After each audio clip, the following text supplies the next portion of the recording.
I had a boarding pass open on my laptop. My flight to Charlotte was booked, and then my phone buzzed with a message that unraveled 22 years in about 45 minutes. The person I'd been falling for didn't exist, and the man running the fake profile was Marcus Webb, my best friend since the second grade. I need you to understand what 22 years actually looks like before I tell you what he did, because if I just drop the facts on you, you won't feel the weight of it. Marcus and I met when we were both 7 years old. First week of second grade at Holloway Elementary in Decatur, Georgia. Some kid shoved me off the monkey bars. Marcus walked over, helped me up, and said completely deadpan that the kid had a weird-shaped head and we shouldn't worry about him. I laughed so hard I forgot my knee was bleeding. That was the whole origin story. After that, we did everything together. Little League every summer. Same middle school, same high school. We both got into Georgia State. Him for business, me for civil engineering. We rented a 2-bedroom apartment off campus for 3 years. I know how Marcus takes his coffee. He knows I can't eat cilantro. We have a shorthand built over 2 decades where half our conversations don't need complete sentences. When my dad died in 2017, Marcus drove 4 hours from Atlanta to Macon at 11 at night because I called him crying and couldn't get words out. He sat with me in a hospital parking lot for 2 hours. Didn't say much. Didn't need to. When he went through his divorce from his ex-wife Tanya in 2019, I was the one who helped him pack boxes. I showed up with beer and bad pizza every Friday for 6 months because I knew he wasn't okay, even when he said he was. His mother, Miss Claudette, called me her bonus son. I have a standing invitation to Christmas dinner at her house. I've been going for 15 years. That's the friendship. That's what I need you to hold in your head. Okay, so, the dating app. I got out of a long relationship in early 2023, 3 years with a woman named Priya. It ended on decent terms. We just wanted different things. After a few months of being single, my coworker Devin basically bullied me into downloading a dating app called Spark. I hadn't done the app thing in years, I figured why not. About 3 weeks in, I matched with someone called Jay. Profile said he was 34, worked in landscape architecture, lived in Charlotte. His photos showed a good-looking black guy. Fit, good smile, warm eyes. We started talking and it was easy immediately, unusually easy. The conversation just flowed. He asked real questions. He remembered things I'd mentioned 3 conversations earlier. He had a sense of humor that felt weirdly familiar, which I chalked up to us just clicking. I want to be clear here, because some of you will have questions. Yes, I'm a man who matched with another man. I'm bisexual. Marcus knew this. He's known since I told him when we were 24. His exact response was to shrug, say it didn't change anything, and immediately ask if I wanted to go get wings. That was it.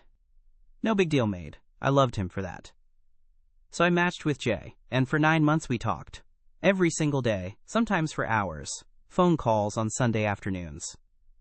Voice messages back and forth when we were both busy. We'd gotten to the point of talking about meeting in person. Jay said he had family in Atlanta and could come down, or I could come up to Charlotte for a weekend. I said Charlotte sounded good. I liked the idea of neutral territory, somewhere new. I booked the flight on a Thursday afternoon in November 2023. Round trip, November 17th to the 19th, $247 on Frontier. I sent Jay a screenshot of the booking confirmation. He sent back a voice note, excited, talking about a restaurant he wanted to take me to. 45 minutes later, a message came through from a different account on the same app. It said, "Hey, I don't know you, but I think someone you've been talking to is using stolen photos. The guy in those pictures is a fitness influencer named Darren Mickle. The same person did this to my friend last year on a different app, I'm sorry." They sent 3 links. Darren Mickle's actual Instagram, a Reddit thread from 2022 about a catfish account using his photos, and a screenshot of the J profile with the photos circled. I sat there and did not move. I just stared at my laptop where the boarding pass was still open. I didn't confront anyone yet. I'm a civil engineer. I solve problems methodically. I don't swing until I know what I'm swinging at. First thing I did was look up Darren Mickle. Real person. Fitness content creator based in Houston. The photos on the J profile matched his Instagram posts from 2021 and 2022. Exactly same angles, same outfits, same gym backgrounds. I sent Darren a direct message. He responded within an hour. He said he'd heard about accounts using his photos before and gave me full permission to do whatever I needed with the information. So the photos were confirmed fake. Then I went back through every voice note Jay had ever sent me, 17 of them over 9 months. I listened to all of them again with completely different ears. That's when I went cold. The cadence, the way certain words landed, a habit of trailing off at the end of sentences and then picking back up. The way he laughed at his own jokes half a second before they landed. I knew that voice. I had known that voice for 22 years. I sat in my kitchen at 8:47 in the evening on a Thursday in November and listened to a voice note from Jay saying he was excited to finally meet me. It was Marcus. I threw up in the kitchen sink. Okay, I cleaned up, I sat back down, and I started building the case. I did not call Marcus. I did not text Jay. I went completely normal on both fronts. I told Marcus the next day that work had been brutal and I was tired. I sent Jay a regular message saying I was counting down to the trip. Everything stayed exactly the same on the surface. At the same time, I went through everything. I went back through 9 months of messages from Jay and cataloged every specific detail. References to places, memories, private information, there were a lot. Jay knew my dad had passed. He knew I can't eat cilantro. He knew I had a scar on my left forearm from a bike accident when I was 12. That last one. I had told Marcus that story when we were literally 12 years old. I had never told another person.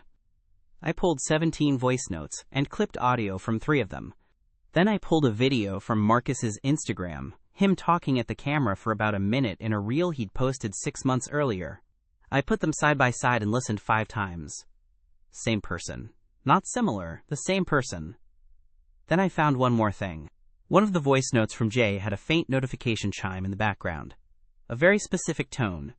I recognized it because Marcus had changed his phone notification sound about a year ago to some custom chime he'd downloaded. He'd made a whole thing about it. I'd even made fun of him for it. That exact chime was in the background of a voice note from Jay sent on a Sunday afternoon. I had the audio files. I had the screenshots. I had the Darren Mickle confirmation. I had a list of 12 specific pieces of private information that Jay had known. Information only Marcus could have known. I sat on all of it for 4 days. Monday morning, I called Marcus and said I needed to talk to him. Could he come over Tuesday night? He said sure, no problem, asked if everything was okay. I said yeah, just needed to catch up. He said he'd bring food. He showed up at 7 in the evening on Tuesday with a bag of Zaxby's. Good mood. He sat down at my kitchen table, the same table where the whole thing had cracked open, and started unpacking the food. I put my laptop on the table. Everything was pulled up and organized in a folder. I slid it toward him. I said, tell me about Jay.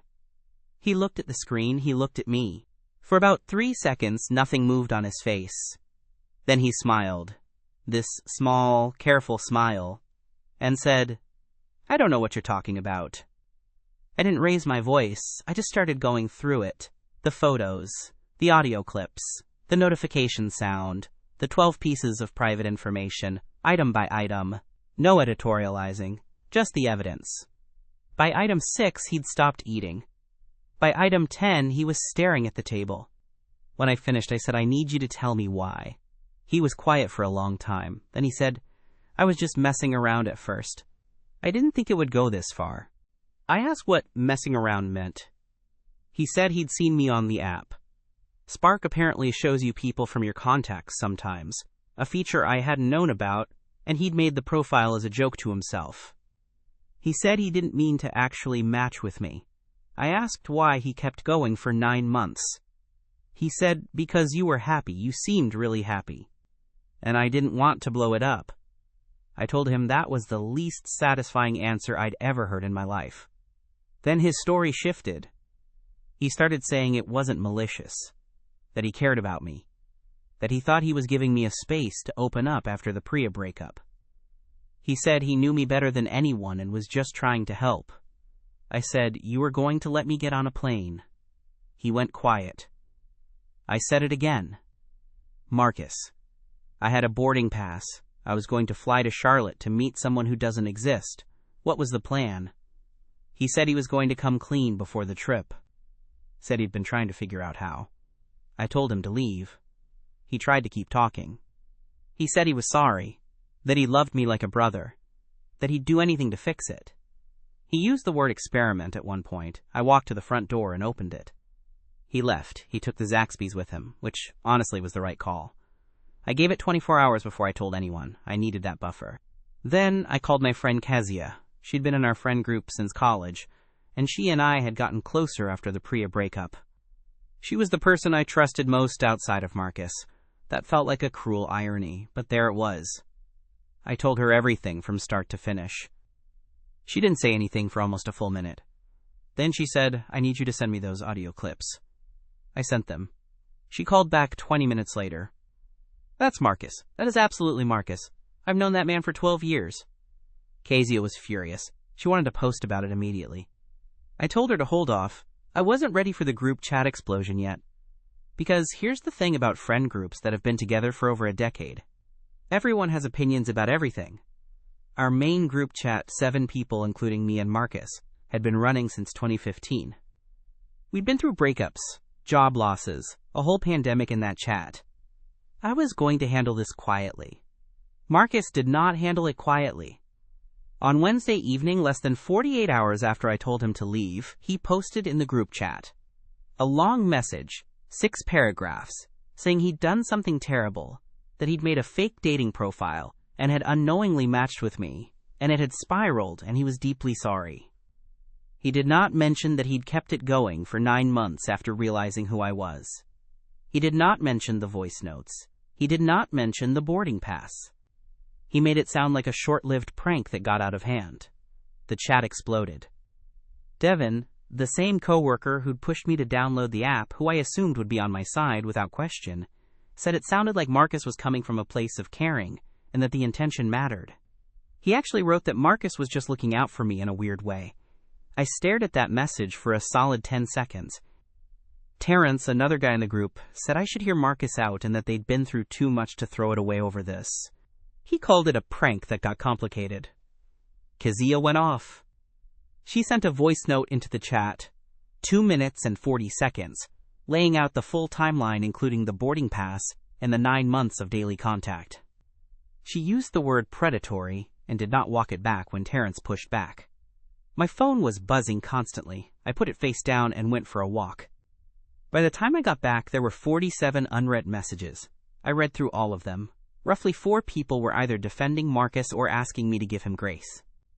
Kezia was firmly in my corner, and one person, Simone, who'd always been quieter in the group, sent a single message. "Marcus, this was a serious violation. I hope you understand that." I wrote one message into the chat. I said, "I have the full receipts if anyone wants to see them. 9 months of daily contact. 17 voice notes. A flight I booked and have not yet canceled. This was not a prank." I didn't respond to anyone after that. I left the chat. Marcus tried to call me Thursday morning. I let it ring. He texted twice. I didn't respond. Then Miss Claudette called. I almost didn't pick up. I sat there watching her name on my screen, knowing this was going to be the hardest conversation. She called twice. I picked up on the third. She was crying before I even said anything. She kept saying she didn't know, that she didn't understand why he would do something like this, that she was ashamed of him. She asked if I still considered her family. I told her yes, because it was true, and because none of what Marcus did was on her. She said, "I raised him better than this." I believed her. I still do.